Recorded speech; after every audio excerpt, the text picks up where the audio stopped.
نحمده ونصلي على رسوله الكريم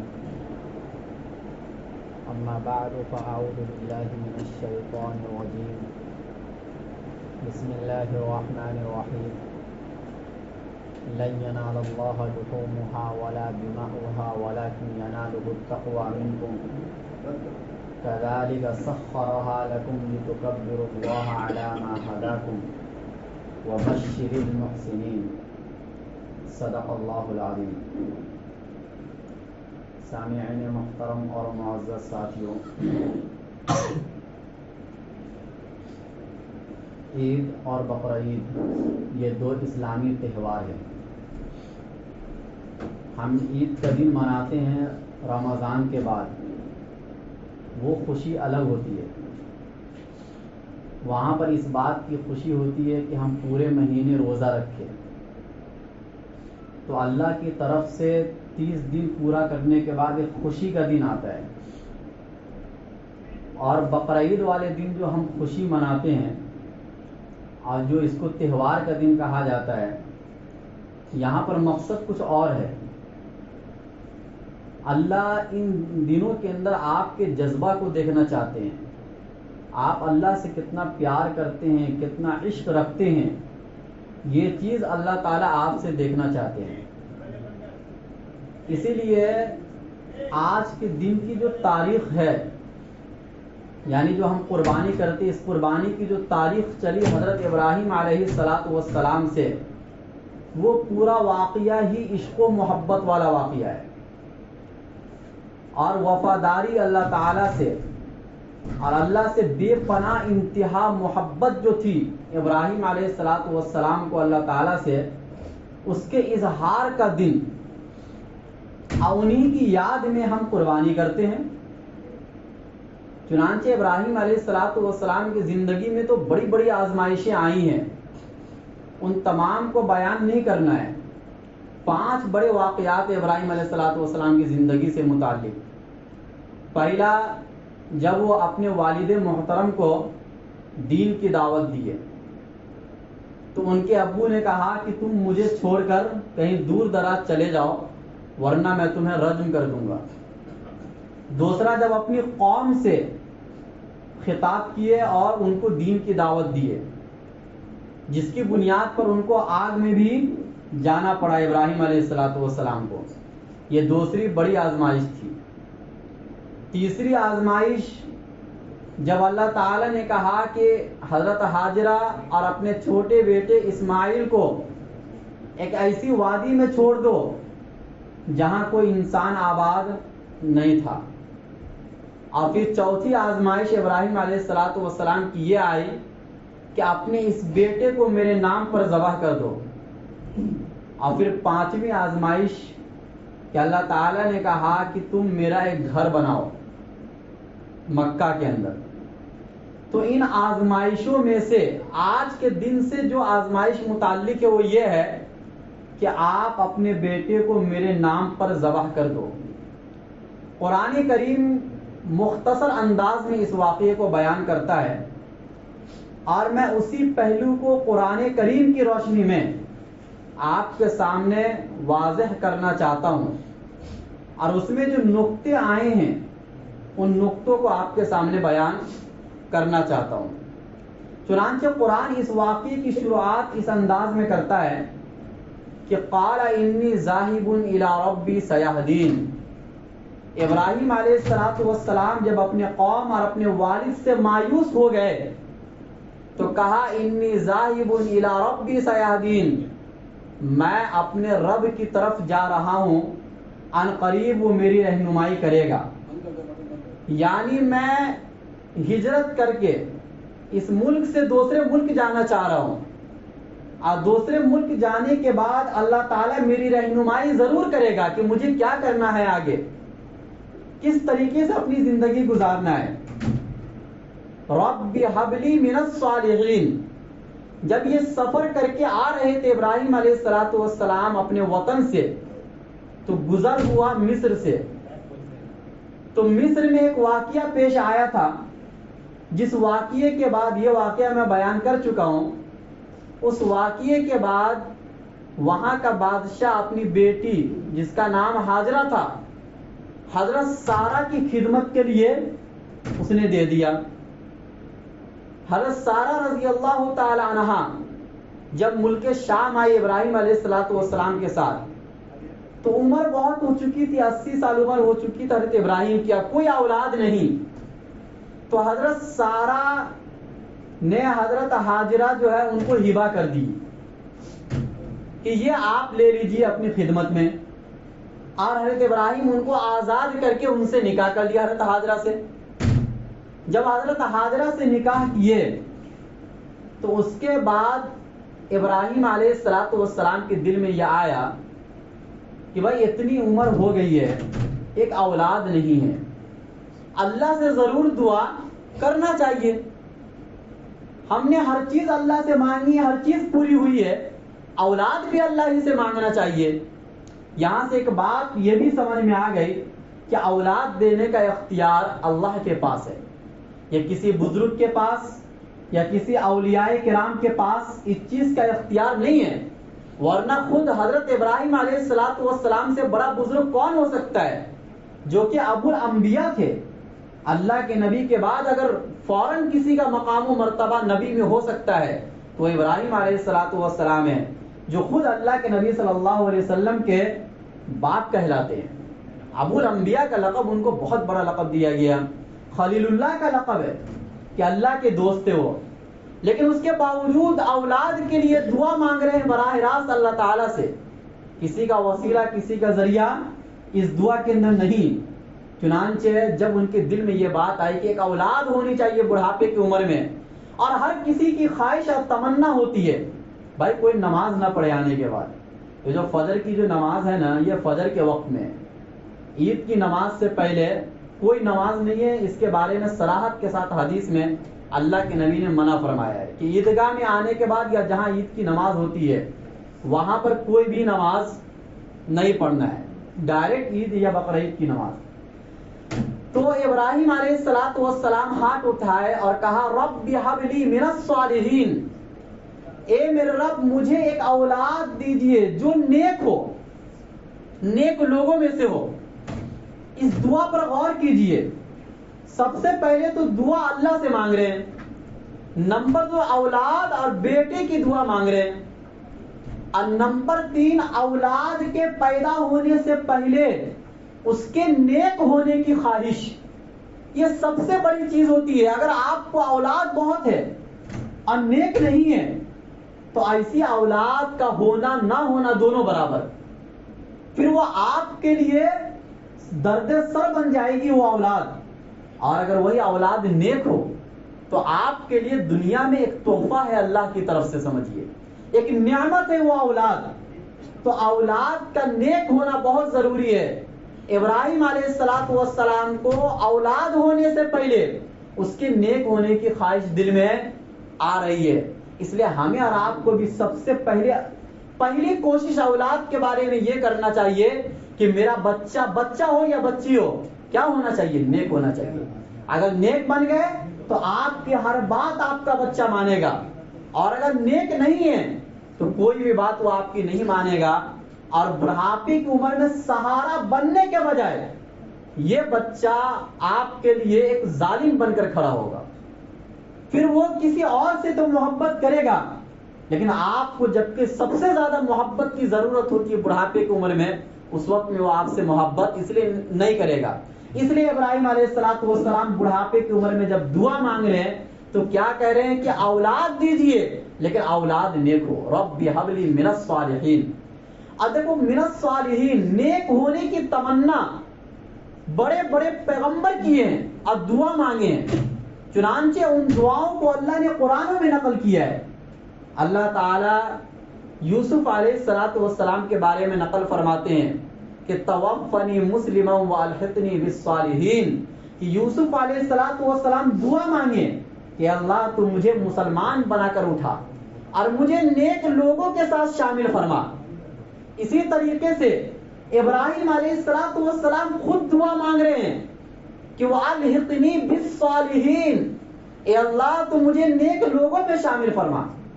اور اسی طریقے سے سلیمان علیہ السلام کی دعا کو اللہ تعالی نے نقل فرمایا قرآن میں، کہا وادخلنی برحمتک فی عبادک الصالحین، اے اللہ آپ اپنی رحمت سے مجھے اپنے نیک بندوں میں شامل فرما۔ تو پتہ چلا کہ نیک بننا، صالح بننا یہ انبیاء کی تمنا تھی اور انہوں نے دعائیں مانگی ہیں، اور ہم اور آپ تھوڑی سی نیکی کر کے یہ سمجھتے کہ بڑے نیک بن گئے، دعا مانگنے کی بھی ضرورت محسوس نہیں کرتے ہیں۔ تو ہمیں اور آپ کو ہمیشہ اللہ تعالیٰ سے یہ دعا مانگتے رہنا چاہیے کہ اللہ آپ مجھے نیک بنا، آپ مجھے صالح بنا۔ تو ابراہیم علیہ السلام نے دعا مانگی رب ہب لی من الصالحین، اللہ تعالیٰ نے کہا فبشرناہ بغلام حلیم، ہم نے ان کو بشارت دی ایک ایسے لڑکے کی جو لڑکا بردبار ہوگا، حلیم المزاج ہوگا۔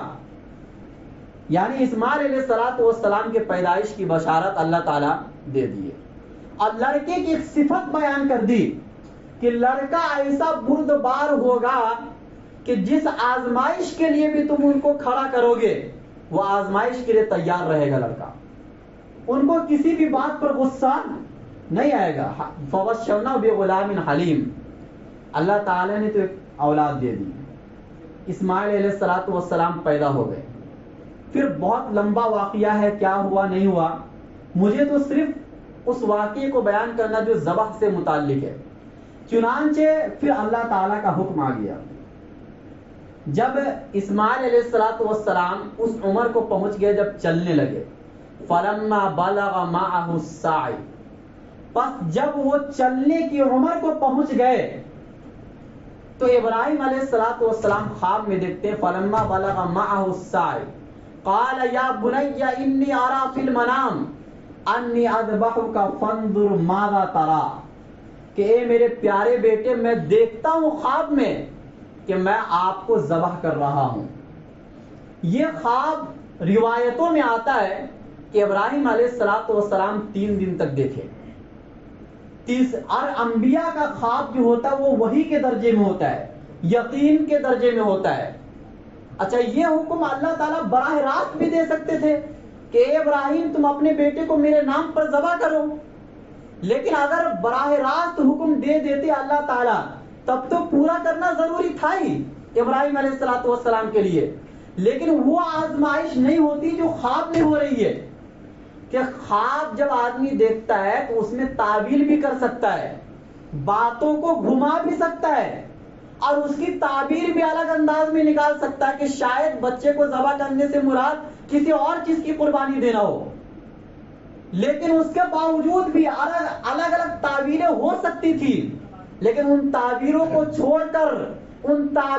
چھوڑ کر ابراہیم علیہ السلام نے یہی سمجھا کہ اس میں مجھے اپنے بیٹے کو صحیح معنی میں ذبح کرنے کا حکم دیا جا رہا ہے۔ یہ بڑی آزمائش ہے، اور ان بڑی آزمائش میں کامیاب ہو رہے ابراہیم علیہ السلام۔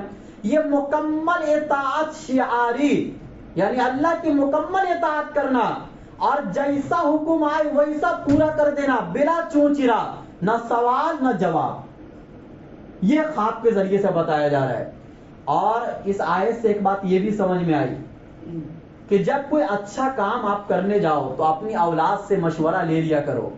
ابراہیم علیہ السلام کو جب یہ بات سمجھ میں آ گئی کہ اللہ کا حکم ہے تو بیٹے سے پوچھنے کی ضرورت نہیں تھی، لیکن اس کے باوجود اپنے بیٹے سے پوچھ رہے ہیں کہ اے بیٹا، اے میرے پیارے بیٹے۔ اس کا ترجمہ اس طریقے سے ہوگا یا بنیا، اس کا ترجمہ ہوتا ہے اے میرے پیارے بیٹے، میں یہ دیکھ رہا ہوں کہ میں آپ کو ذبح کر رہا ہوں، آپ کی کیا رائے ہے؟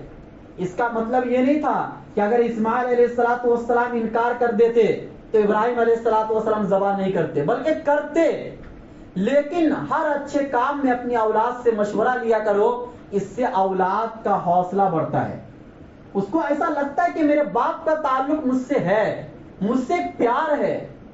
یہ رشتہ آج کے زمانے میں ٹوٹتا جا رہا ہے۔ دوسری بات آیت سے یہ سمجھ میں آئی کہ ابراہیم علیہ السلام بھی یہ دیکھنا چاہ رہے تھے کہ میرا یہ بیٹا کیا جواب دیتا ہے، کیا اللہ کے حکم کے سامنے یہ بھی اسی طریقے سے تیار ہے جیسے میں تیار ہوں، یا کوئی سوال ہے جواب ہے؟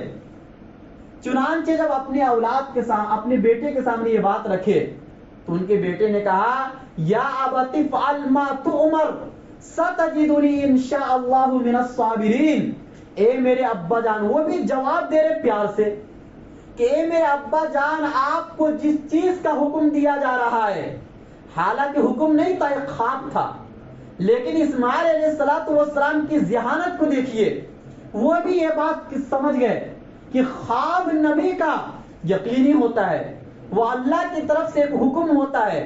چنانچہ فوراً اسماعیل علیہ الصلوۃ والسلام کہتے ہیں کہ آپ کو جس چیز کا حکم دیا جا رہا ہے آپ اس کو کر گزریے، اس میں ذرہ برابر بھی کوئی شک کرنے کی ضرورت نہیں، کوئی ٹائم لگانے کی ضرورت نہیں ہے، فوراً کیجئے.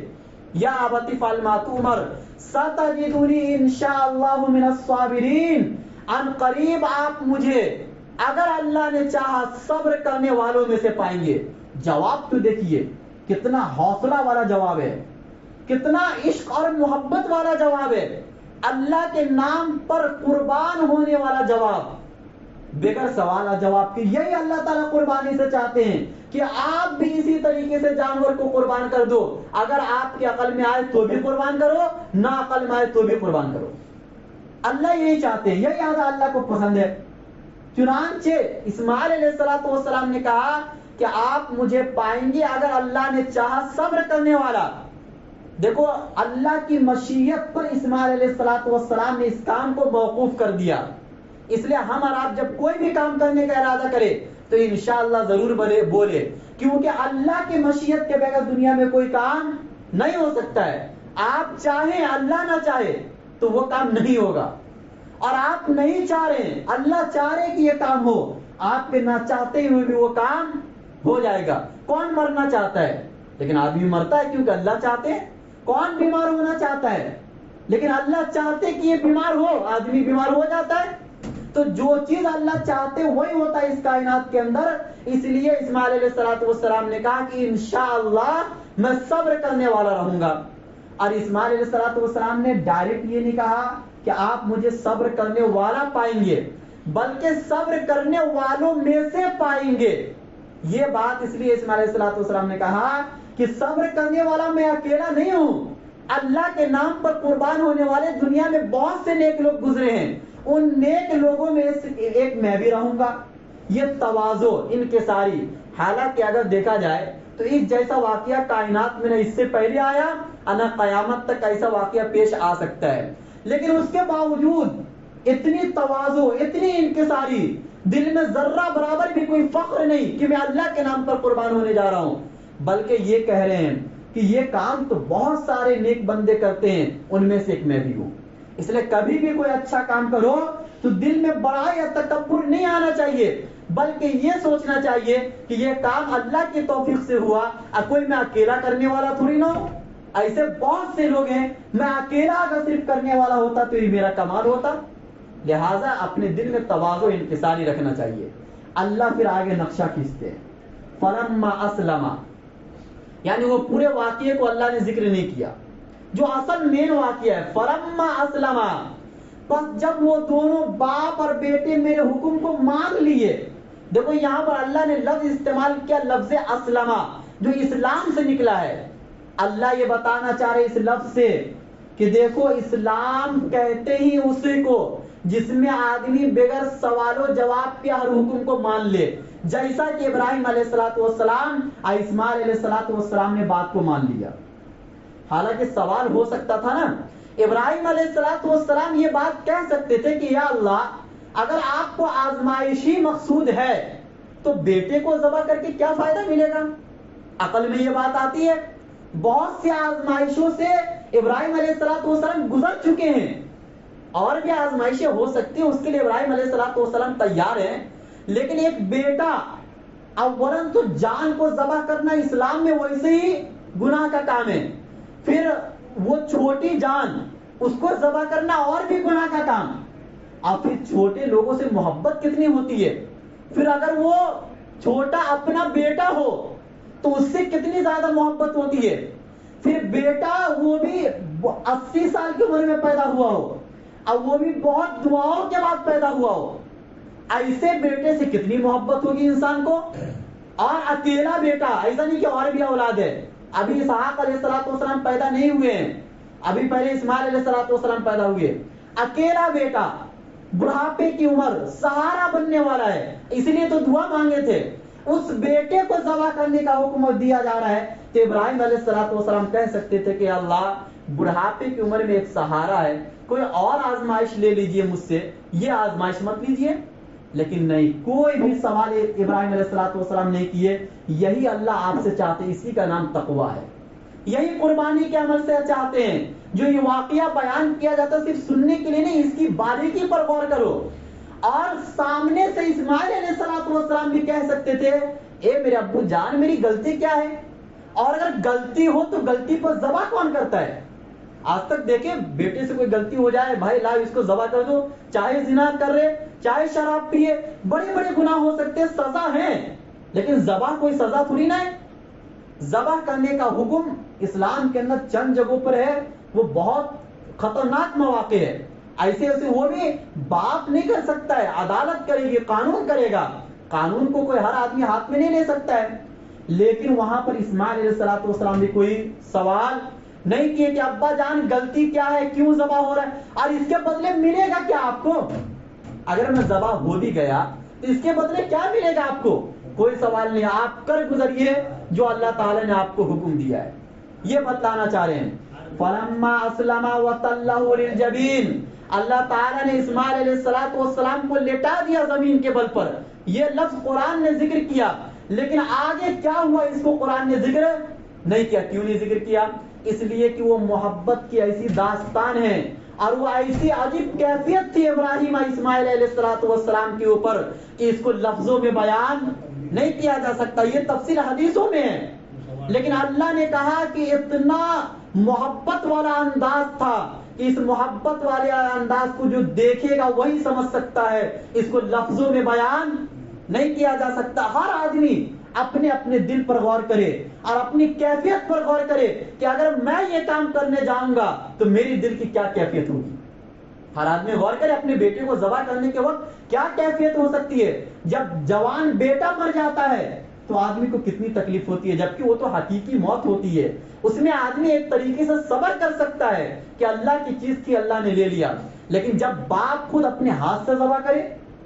بہرحال فلما اسلم وتلہ للجبین، اللہ تعالیٰ کو مقصود نہیں تھا اسماعیل علیہ السلام کا ذبح ہونا، اللہ تو بس یہ دیکھنا چاہ رہے ہیں۔ اچھا، مسند احمد کی حدیث میں ایک لفظ آیا، یہاں پر ایک بات آئی ہے کہ جب اسماعیل علیہ السلام ذبح ہونے کے لیے جا رہے تھے تو اپنے ابا سے کہا کہ آپ میرا کپڑا اتار لیجئے، کیونکہ کفن پہنانے کو کوئی کپڑا نہیں ہے، آپ اسی میں مجھے لپیٹ کر کیا کر دینا، دفنا دینا۔ اور یہ بات، اور اس کے بعد یہ بھی کہا کہ بعض روایتوں میں یہ بھی آتا ہے کہ آپ اپنی آنکھوں پر پٹی باندھ لیجئے تاکہ آپ کے دلوں میں میری رحم نہ آ جائے، تاکہ اللہ کے حکم کو پورا کرنے میں تاخیر نہ ہو جائے، دیر نہ ہو جائے۔ اور جب جا رہے تھے تو بیچ میں شیطان نے بہت حد تک کوشش کی روکنے کی، جو آج حاجی جاتے ہیں، اب 3 جگہوں پر جو کنکری مارتے ہیں، یہ اسی بات کی یاد دہانی ہے کہ اسی مینا کے میدان میں ایک وہ وقت تھا کہ جب ابراہیم علیہ السلام اپنے بیٹے کو لے کے جا رہے تھے ذبح کرنے کے لیے، اور اس موقع کے اوپر 3 مرتبہ شیطان نے روکا تھا، اور آج بھی حاجی قربانی کے عمل سے پہلے یہ 3 مرتبہ رمی جمرات کرتے ہیں، 3 مرتبہ کنکر مارتے ہیں۔ تو اس موقع پر تو حقیقت میں ابراہیم علیہ السلام نے شیطان کو مارا تھا، لیکن آج اس کی علامت اور نشانی ہے، بس اس واقعے کی یاد دہانی ہے۔ بہرحال اسماعیل علیہ السلام کو لٹا دیا گیا، ذبح کر رہے ہیں لیکن ذبح نہیں ہو رہے۔ آواز آئی وَنَادَيْنَاهُ أَن يَا إِبْرَاهِيمُ، ہم نے ابراہیم کو آواز دی، اے ابراہیم قَدْ صَدَّقْتَ الرُّؤْيَا إِنَّا كَذَلِكَ نَجْزِي الْمُحْسِنِينَ، آپ نے اس خواب کو سچ کر کے دکھلا دیا۔ بھائی ایک آدمی کا کام اتنا ہی ہو سکتا ہے کہ چھری چلا دو، اس کے آگے تو اللہ کا کام ہے۔ ابراہیم اور اسماعیل کے ذمے جتنا تھا اتنا انہوں نے پورا کر دیا۔ قد صدقت الرؤیا، اب اس کے بدلے اللہ نے 7 انعام دیے۔ انا کذالک نجزی المحسنین، ہم اسی طریقے کا بدلہ دیتے ہیں نیک لوگوں کو۔ پتہ چلا کہ آج آپ بھی اگر ویسا جذبہ دکھلائیں گے تو جو اللہ تعالیٰ نے انعامات ابراہیم علیہ السلام کو دیے ہیں آج آپ کو بھی ملیں گے. اِنَّا كَذَلِكَ نَجْزِي الْمُحْسِنِينَ اِنَّ هَذَا لَهُوَ الْبَلَاءُ الْمُبِينُ. یہ بہت بڑی آزمائش ہے. وَفَدَيْنَاهُ بِذِبْحٍ عَظِيمٍ. اور ہم نے ان کے بیٹے کا بدلہ بنا دیا ایک بڑی قربانی کو. مطلب ایک جانور، اس جانور کا نام قرآن نے نہیں لیا، ایک مینڈے کی شکل میں اللہ نے فوراً جبرائیل علیہ السلام کے ذریعے سے بھیجا اور کہا کہ اب ابراہیم کو حکم دو کہ اس کو ذبح کرے.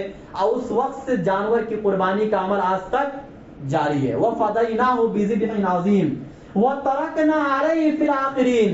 ہم نے ابراہیم کے نام کو بعد والوں میں زندہ رکھا.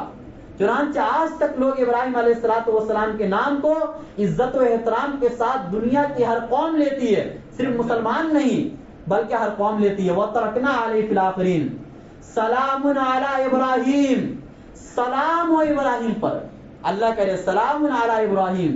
اِنَّا كَذَلِكَ نَجْزِي الْمُحْسِنِينَ. پھر اس کے بعد کہا کہ وَتَرَكْنَا عَلَيْهِ فِي الْآخِرِينَ وَبَارَكْنَا فِيهِ وَفِي إِسْحَاقَ. یعنی اللہ نے یہ کہا کہ اس کا نتیجہ یہ ہوا کہ ہم نے اسماعیل اور اسحاق میں برکتیں دی، ان کی اولاد کو ہم نے خوب پھیلایا.